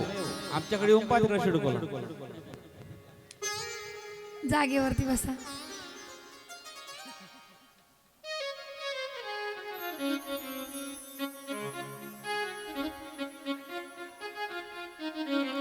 शेवटचा दृष्टांत सांगणार आहेत. आरती होऊन मग जायचे. सर्वांनी खाली बसून घ्या. नामदेव महाराजांच्या पत्नी. झालं का तुमचं बोलून? हा, बोलण्यासाठी स्पेशल वेळ. उद्या थोडं लवकर या. उद्या 8:30 वाजताच. आज लाईट गेली म्हणून आपण लेट झालो. तर 8:30 वाजताच उद्या कार्यक्रमाला सुरुवात करू. आणि हरिपाठ 5 वाजताच होईल. सर्वांनी हरिपाठाचा आनंद घ्यायचा आहे. ज्यांना माहिती नसेल त्यांना पण सांगा. 7 दिवस आपल्याकडं कार्यक्रम असतो आणि 7 दिवस आनंद हा अंतकरणामध्ये साठवण्यासारखा आहे. इथं आलं ना मोकळ्या मनाने आनंद घ्यायचा महाराज. भगवंताचं आपण अनेक ठिकाणी नाचतोय. देवाच्या दरबारामध्ये नाचलं पाहिजे महाराज. नामदेवरायांच्या कीर्तनामध्ये देव नाचत होता महाराज. आपण तरी नाचलं पाहिजे. नाचावं कुठं? नाचू कीर्तनाचे रंगीन. कीर्तन रंगामध्ये आलं आणि देव नाचलेत महाराज. आपणही नाचावं. नामदेवरायाच्या पत्नी राजाई पाणी भरण्याकरता चंद्रभागेवरती निघाले.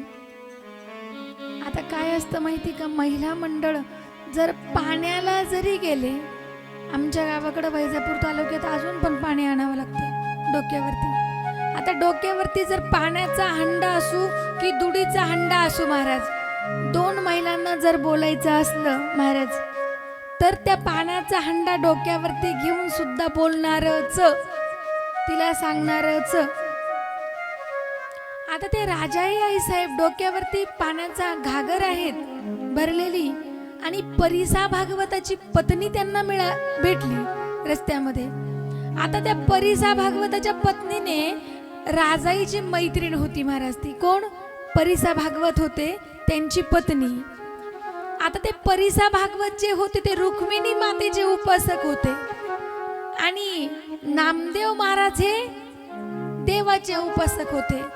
आता त्या परिसा भागवतांना रुक्मिणी माता प्रसन्न झाल्या होत्या आणि त्यांनी एक परीस दिला होता म्हणून त्यांना परिसा भागवत म्हणायचे. त्यांच्याकडे काय होता? परीस होता महाराज. आता त्या नामदेव महाराजांच्या पत्नीकडे त्यांनी बघितलं. त्या परिसा भागवताच्या पत्नीने सांगितलं, म्हणले का ग बाई राजाई, तुझी फार तब्येत खराब झालीत. म्हटले कशी दिसू लागलीत तू? तू काही खाती पिती का नाही? जेवायला काय मिळतं का नाही? ज्या वेळेला विचारलं, सांगितलं, आमचे हे नामस्मरणामध्ये दंग असतात महाराज आणि त्यामुळे घरची परिस्थिती अगदी नाजूक झाली. तिने सांगितलं परिसा भागवताच्या पत्नीने, आमचे हे आहेत ना म्हणले, हे रुक्मिणी मातेचे उपासक आहेत, त्यामुळे त्यांना रुक्मिणी माता प्रसन्न झाल्या आणि त्यांना एक परीस दिला म्हणे. कोण सांगतं? त्या परिसा भागवताची पत्नी म्हणे एक काम कर, मी तो परीस सोबतच आणलाय. म्हणले तुझी परिस्थिती फार बिकट आहेत ना. मैत्रीण होती महाराज, सखी होती, मला काय तुझी परिस्थिती बघवाना. म्हटले हा परीस घे संध्याकाळपर्यंत. काय? हा परीस संध्याकाळपर्यंत घे आणि तुला जे सोनं बनवायचं ते बनवून घे आणि पुन्हा माझा परीस मला संध्याकाळपर्यंत परत दे. पण आपण जर एखाद्या आपल्या मैत्रिणीला दिलं, काही बी वस्तू देऊ, आपण सांगितलं ए बाई ही फक्त तुला म्हणून मी देते पण कोणाला तू देऊ नको, पण ती वस्तू किती घरात जाऊन येते आपल्याला सुद्धा कळत नाही. तसं ती परिसा भागवताने तो परीस त्यांच्या पत्नीकडे ठेवण्याकरता दिला. कोणाकडे? त्या परिसा भागवताच्या पत्नीकडे. त्यांनी सोनं करून घेतलं आणि त्यांनी कोणाकडे दिला? नामदेव महाराजांच्या पत्नीला दिला. महाराज सांगितलं तू सोनं करून घेन, पुन्हा हे माझं मला परत दे म्हणले, नाहीतर मी माझ्या नवऱ्याला काय उत्तर देऊ. आता यांनी तो परीस घेतला महाराज गोण्यानी आणि लोखंड होतं महाराज थोडंफार, त्याचं सोनं केलं महाराज. आता घरामध्ये थोडस अन्नधान्याचं साहित्य आणलं महाराज, मुलांना कपडे वगैरे आणले. नामदेव महाराज घरामध्ये आले आणि त्या मातेला विचारलं, पत्नीला विचारलं, का हो हे आलं कुठून? काय नाही म्हटले, माझ्या मैत्रिणीने दिलं. मैत्रिणीने दिलं? एवढं कस काय दिलं? एवढं आलं कस काय? ते लोखंडाचं सोनं केलं, ते सोनं सोनाराच्या दुकानामध्ये नेलं, त्याला विकून दिलं. त्याच्यातून जे पैसे मिळाले त्या पैशामध्ये त्यांनी मुलांना कपडे घेतले, काही खाद्याच्या वस्तू घेतल्या महाराज. त्या खाद्याच्या ज्या वस्तू होत्या ते मुलं खायला लागलेत. बघितले, प्रसन्न आनंदी चेहरे दिसले नामदेव महाराजांना. संत होतेत महाराज नामदेव महाराज. कुणाचं काही फुकटचं घ्यायचं नाही. सांगितलं, विचारण्यात आलं, हे आणलं कुठून? काही नाही म्हटले, ते परिसा भागवत जे आहे ना, ते रुक्मिणी मातेचे उपासक आहेत, त्यांचे भक्त आहेत. त्या प्रसन्न झाल्या रुक्मिणी माता आणि त्यांना एक परीस दिलाय म्हणे. आणि त्यांच्या पत्नीने तो नामदेव महाराजांना दाखवण्याकरता घेतला. नामदेव महाराजांनी तो परीस हातामध्ये घेतला. जशी धूम ठोकली तशी चंद्रभागेकडे पळायला लागले महाराज. नामदेव महाराज पुढं, नामदेव महाराजांची पत्नी पाठीमाग. नामदेव महाराज पुढे पळताय, नामदेव महाराजांची पाठीमाग पत्नी, ओ थांबा थांबा थांबा, अहो तो आपला नाही, थांबा थांबा. महाराज आवाज यायला लागला. परिसा भागवताच्या बाईनी पाहिलं, म्हणले कुठे? अहो परीस थांबवा, अहो थांबा, फेकू नका, थांबा. असं करत करत महाराज त्या परिसा भागवताची बाई आली महाराज. नामदेव महाराज पुढे, त्याच्या पाठीमाग राजाई, त्याच्या पाठीमाग त्या परिसा भागवताची बायको. नामदेव महाराज पुढं पळत्या, राजाई पाठीमाग, परिसा भागवताची बायको त्याच्या पाठीमाग. म्हणून तो परिसा भागवताने ऐकलं, ते म्हणते थांबा, ओ थांबा. म्हणून हा परिसा भागवत पाठीमाग पळायला लागला.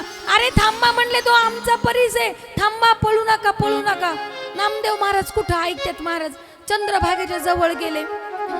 यांच्या गागाटामुळे पुढं पंढरपूर जागा झालं. सगळं पंढरपूर जागा झाल्यानंतर सगळेजण बघायला येऊ लागले महाराज, नेमकी काय झालं. म्हणून नामदेव महाराज पुढं, महाराज त्या राजाई सांगतात, अहो थांबा, हा परीस आपला नाही.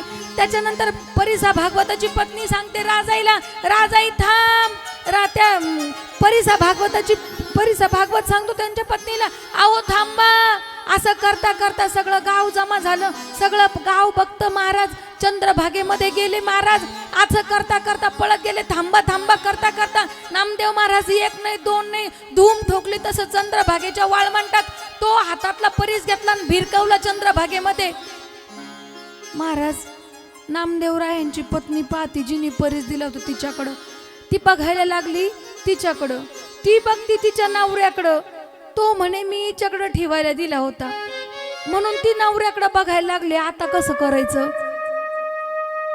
आणि तिचा नवरा पाहतो नामदेव महाराजांकडं. त्याच्या हातामध्ये एवढी मोठी काठी. तो म्हटला, आता विचार करतो नेमकी मारावा कोणाला. जिच्याकडे ठेवायला दिला होता तिला मारायचं का ज्यानी फेकला त्याला मारायचं. तो विचार करतोय महाराज. सगळं गाव बघतोय महाराज. आता तेव्हा आता मारायचं कोणाला. म्हणून मग आता ते नामदेव महाराजांना तो परिसा भागवत म्हणतो, नामदेवराय थांबा इथं. परीस तुम्ही कस काय फेकला? तो परीस माझा आहे. नामदेव महाराज म्हटले, अहो म्हटले तो चुकीचं होत होतं म्हणून मी फेकला. नाही नाही, तुम्ही फेकलाच कस काय? तुम्हाला जळकी भरली म्हणले नामदेव महाराज. काय भरली? जळकी भरली म्हणले. तुम्ही तो फेकलाच कस काय? तुम्ही माझ्या भक्तीवरती जळतात. मला रुक्मिणी माता प्रसन्न झाल्यात. त्यांनी परीस दिला आणि परीस दिल्यामुळे माझं सोनं बनतंय. ते तुम्ही बघितलं, तुम्हाला सहन होईना म्हणून तुम्ही तो परीस फेकून दिला. नामदेवरायांना वाटलं आता काय करावा. म्हणून नामदेवरायांची बायको बागती त्या परिसा भागवताच्या बायकोकडून ती पाहती दोघींकडं. दोघी टाकामाका बघायला लागल्या. आता करायचं काय. म्हणून नामदेव महाराज म्हणले, तुम्हाला परीस लागतो का? म्हणले जा चंद्रभागेत आणि माझा परीस मला परत आणून द्या. अहो नामदेव महाराज आतमध्ये गेले. चंद्रभागेमध्ये असा हात घातला, हातात येईल तेवढे सगळे चंद्रभागेतले गोटे घेतले आणि बाहेर आले महाराज. आणि घ्या म्हणे याच्यातला तुमचा जो परीस असेल तो वळखून. नामदेवरायांनी दोन्ही हात असे पुढे केले. महाराज अहो म्हटले याच्यामध्ये परीस कसा आहे ओळखायचा. त्यांना परिसा भागवताच्या बायकोनी लोखंडाचे तुकडे असे सोबतच आणले होते. तिला वाटायचं म्हणजे पाहिजे तेव्हा सोनं करून घेऊ. तिने असा हात घातला, लोखंडाचं तुकडं काढलं महाराज आणि नामदेवरायांच्या हातामधून एक दगड घेतला, त्याला असा स्पर्श केला लोखंडाचा, त्याचं सोनं झालं महाराज. म्हणले हाच आहे परीस. म्हणले म्हणे हाच कस काय परीस आहे. म्हणे मग तुम्ही शोधा. म्हणून तो बाजूला ठेवला आणि दुसरा दगड हातामध्ये घेतला. दुसरा दगड हातामध्ये घेतला आणि दुसऱ्या लोखंडाच्या तुकड्याला असा स्पर्श केला. ते लोखंडाचं तुकडं सुद्धा सोन्याचं झालं महाराज. एक नाही दोन नाही म्हणले, मग आता तिसरा उचलला महाराज. मग नेमकी आपला कोणता आहे हे तर सगळेच परीस निघायला लागले. म्हणून तिसरं लोखंडाचं तुकडं घेतलं, त्याला दगड लावलं, तिसरं तुकडं सोन्याचं झालं महाराज. म्हणले हे 3-4 सोन्याचे परीस निघाले. म्हणले सगळे सोनं हुरायले या दगडांचं. म्हणले आपला कोणता आहे महाराज. सगळेच दगड परीस निघायला लागले. त्यामुळे त्या परीसा भागवण्याने नामदेवरायांचे चरण धरले, चरणाशी नतमस्तक झाला, पाय धरले, सांगितलं म्हणले मी तुम्हाला ओळखू शकलो नाही. अहो संतांसारखा परीस आहे माझ्या समोर, मी त्या नामदेवरायांसारख्या परीसाला ओळखू शकलो नाही. आणि त्यांचे चरण धरले महाराज त्या परीसा भागवताने. म्हणले मला तुमची ओळखण्यामध्ये भूल झाली महाराज. आणि चरण धरून माफी मागायला लागले. संत म्हणजे परीस आहेत नामदेव महाराज, ज्यांचं जीवन चरित्र आपण श्रवण करतोय. नामदेवरायांचं जीवन चरित्र 1-2 दिवसामध्ये होणार नाही महाराज. जे संतांचं जीवन चरित्र आहे महाराज, ते 1-2 तासामध्ये तुम्हाला मी सांगावं. जितके दृष्टांत होतील तितके मी मांडण्याचा प्रयत्न केला महाराज. जसं माझ्या सद्गुरूंनी मला बुद्धी दिली त्याच प्रमाणे या ठिकाणी बोलण्याचा प्रयत्न केला. आपली वेळ संपुष्टात आली. उद्याच्या सत्रामध्ये आपण नामदेवरायांच्या ज्या दासी होती जनाबाई, ज्या जनाबाईंनी देवापर्यंत न जाता, देवळापर्यंत न पोचता देवाची भेट कशी करायच्या, त्या देवाला कशा भेटायच्या, ते आपण शेवटी झाकी स्वरूपात बघणार आहोत. आणि त्या चिमुरड्या जनाई आई साहेबांना त्यांचे आई वडील पंढरपूरला घेऊन येतात, हे आपण उद्या झाकी स्वरूपात बघणार आहोत. ज्यांना माहिती नसेल त्यांनाही कल्पना द्या की आपल्याकडं सप्ताह सुरू झालेला आहे.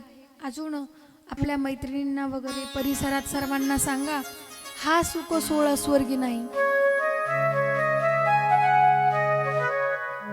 आपण अनेक संतांचं अलौकिक चरित्र इथं बघणार आहोत. संतांच्या जीवन चरित्रासमोर आपलं काहीच नाही महाराज, आपलं दुःख काहीच नाही. त्याकरता संतांचं चरित्र श्रवण करायचंय. आजच्या सत्रामध्ये याच ठिकाणी थांबणार आहोत. जे आरतीचे मानकरी आहेत त्यांनी या ठिकाणी यायचं आहे. गोडाशी साथ संगत ज्यांची आपल्याला लाभली, आदरणीय आमचे विशाल दादा आहेत, आदरणीय खुळे महाराज, आदरणीय शंकर महाराज, महाराजांसोबत आले दादाचं नाव काय, यश महाराज, त्यानंतर आदरणीय आमचे राम महाराज, गोड असं साऊंड सिस्टीम आमचे राहुल दादा डुबेर सिन्नर या ठिकाणाहून अतिशय गोड साऊंड सिस्टीम आहेत. बघा माझा छोटा आवाज असा मोठा करून तुमच्यापर्यंत पोहोचवणारे राहुल दादा, गोड अशी साऊंड सिस्टीम. एकदा दादांसाठी टाळ्या वाजवाकडे. त्यानंतर त्यांच्याच बरोबर आलेले आपले किरण महाराज यादव, त्यांनी गोड अशी हरिपाठासाठी साथ संगत केली. आणि आपले शूटिंगवाले दादा तुमचेही धन्यवाद. गोड असा कार्यक्रम आपल्याला 7 दिवस श्रवण करायचा आहेत.